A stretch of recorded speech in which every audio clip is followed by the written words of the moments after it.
Hey everybody, how you doing? Doug Barry here. Appreciate you being with me. It is 2025. This is our first official live video for BRC. This is going live on our BRC YouTube channel. Encourage all of you to share this with others after this is finished. We're going to address one of the most important things, and of course, one of the things that's in the news a lot right now, and that's being prepared for weather issues. Now, as I record this right now, as we do this live, I should say, there are reports down here in Texas that we're going to be getting hit within the next 48 hours or so, 48 to 72 hours, with 3 to 6 inches of snow in northern Texas, potentially with freezing rain, ice, slick conditions. And this is coming in an area of the country, as other places of the country are similar, that does not have the infrastructure for this sort of thing, at least not very often. Now, about 4 years ago, we had what was called Snowmageddon down here. We had sub-zero conditions, and we had, it is said, in excess of 200 people die in the state. Now, I don't know the exact numbers, but why did this happen? Why did anybody die at a time like this when things got really cold? Many mistakes, many accidents, many just, I guess, misunderstandings of how things should function, like staying warm in your car while the car is running because the power is out and your house is freezing and you've got the car running, but you're in a garage and you're not ventilating the carbon monoxide out the back of that car. So it's filling up in the garage and people would die from carbon monoxide poisoning. Now, this is a sad, sad situation. We're not making fun of anybody. We should never do that. Some people just simply don't know these things. But what I'm getting at is because we know these things are real, these things are out there, it's important for us to take seriously steps that we can to be better prepared for even a simple weather condition. Storms, in particular, winter storms. Now, as I speak right now, a storm just went through the Midwest and it's headed out towards the East Coast. It's not completely done yet. It affected people from Nebraska and Kansas all the way to New Jersey. And a lot of people were left without power. As we talk right now, there are tens of thousands of people reported still without power. So this, again, is something that cannot be taken lightly. So we're going to get into 3 main key points that we should be taking advantage of what we have time to be prepared for any kind of weather condition that can turn bad very quickly. And before that, I want to encourage you to go on out and check out a download that we have. Here we go, free Go Bag Checklist download. It's a free one. I want you to check it out. It gets you started when it comes to preparing an emergency bag, which is going to be tied into the first point we're going to get at. Go out, click the link in the description, and get yourself a free download and get yourself started. This is the sort of thing I can say where we talk about these downloads all the time. And I know there are people who will say, yeah, emergency bag this, emergency bag that. And then you might need it and think, you know what? Wow, I really should have taken steps to get that free download to get started on building out my own emergency bag. So again, click the link in the description, go check it out. It's a great way to get started with these things. Okay, number 1, what's the first thing I really think is one of the most important things we should do? That's take care of the vehicle. Make sure your vehicle is ready. Gas tank. Okay, how much gas do you have in that gas tank? If you get caught in a situation, and this happened in the last several days up in the Midwest, as this major storm was moving through those states out to the East Coast, people were stranded on the road. And when this hits and you're stranded on the road, your vehicle only stays warm. You're out there on the side of a highway somewhere, you're bogged down, you need gas in that gas tank. So I always recommend that you keep at least half a tank of gas all the time, as much as you possibly can. Consider half a tank as being empty, fill that up. I normally keep mine around 3/4 of a tank.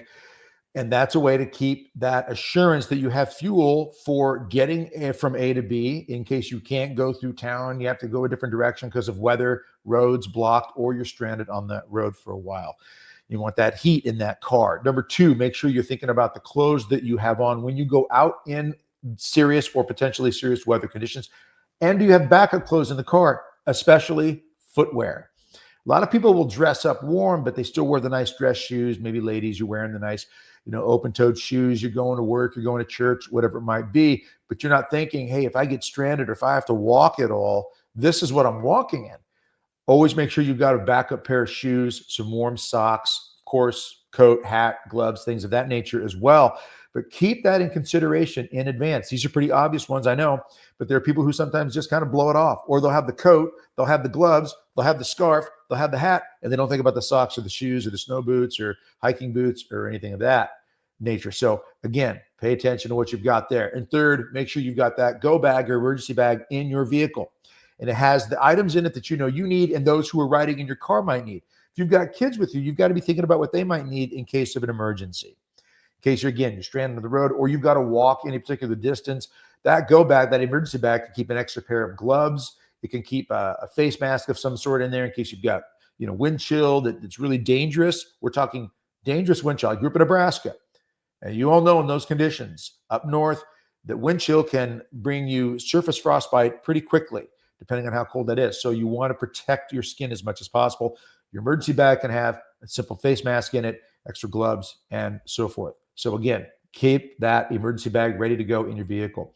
Other things you can put in there just in case, we always recommend having an atlas in case your GPS goes down, making sure you've got extra water, maybe you've got a medical kit, things of that nature. And again, those are the things that you'll find in that free go bag checklist that you can get if you click the link in the description. That'll get you started, and you can tailor that go bag, that emergency bag, to whatever things you might need for your situation, your circumstances at that time. All right.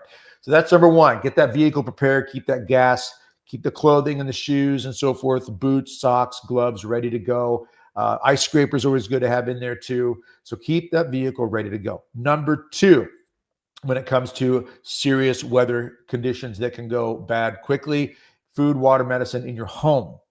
Backup food, water, medicine. I'm seeing videos right now, earlier today on YouTube, in the Dallas, Texas area, where they're interviewing grocery store people about what are you expecting with this storm coming? Well, we know we're going to get a lot of people that are going to come in and they're going to buy these items. And the top 5 or 6 items were water, right? Bread, milk, the basics, right? So people want those basics in their home, and people run out to the store a day or two before a storm and think now's the time to get it. I would recommend you have a lot of those things in place well before a storm happens, just in case there's a run on the store, or by the time you get there, they're just out of what you want or what you need. So be looking at your basics: food, water, and medicine. And why do I say medicine? Some people will put off the medicine. You know what it's like. Yeah, I've got to run and refill that prescription, that needed prescription. Or yeah, I should pick up a little more Benadryl. Or maybe you've got a child who has a problem with something is maybe extreme as peanut allergy, and you got to make sure you got a little Benadryl or whatever it might be, or a good EpiPen. You know what I'm saying? That we put those things off sometimes. Get those things checked in advance so that you don't have to run into the stress or the crisis at the moment that the weather's going bad. Okay, so food, water, medicine, keep those things ready to go in your home. Number 3, if the power goes out in your home, you're going to need to figure out a way to have some backup power, especially for heat. Now, a couple things to think about here. Number 1, if power goes out, and as I mentioned, look it up yourself if you need to, tens of thousands of people right now throughout the Midwest and towards the East Coast are out of power. And it can take days to get that power back on when you've got iced over power lines that are falling, or you've got transformers, electrical substations that are in trouble. It can take days without power. Without power, you've got refrigeration issues. I know some are thinking, well, just put all the food outside. You run into complication and problems there. Let's just make it simple. It's a good idea to have some backup power. Backup power battery station, for example, is good. I know people like to have generators, gas-powered generators. That can be handy depending upon your circumstances, which means you're going to need to be thinking about fuel and the proximity, location of the generator to the home so it ventilates properly. You don't want the ventilation, you don't want the exhaust, rather, from the generator blowing back into the house, and you get a carbon monoxide problem there. So what you've got to do is consider in advance, what's my backup power source to make sure I've got things handled for cooking with a hot plate. Maybe I got to heat up a hot plate. I need some backup power. Or I got to make sure I keep my refrigerator running because I've got to keep those items refrigerated. Or I've got to make sure I've got my medical devices, CPAP machines, oxygen, these types of things that some people have. And this is a life and death thing for some of them. You want to make sure you've got backup power to handle that. Heat. What do we do for heat?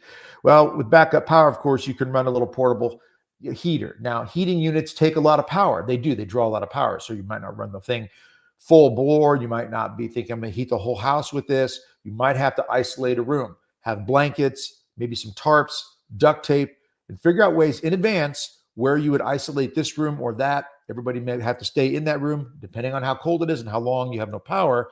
You might have to isolate a room with some blankets and some tarps, hang them in doorways, and then keep maybe a portable heater in that room. If you've got a living room with a wood-burning fireplace, well, you can be in pretty good shape then. You can isolate that room if you need to. That fireplace might generate enough heat for the whole house. That would be fantastic. In which case, you've got to make sure you're thinking in advance for the firewood, where you have that stored.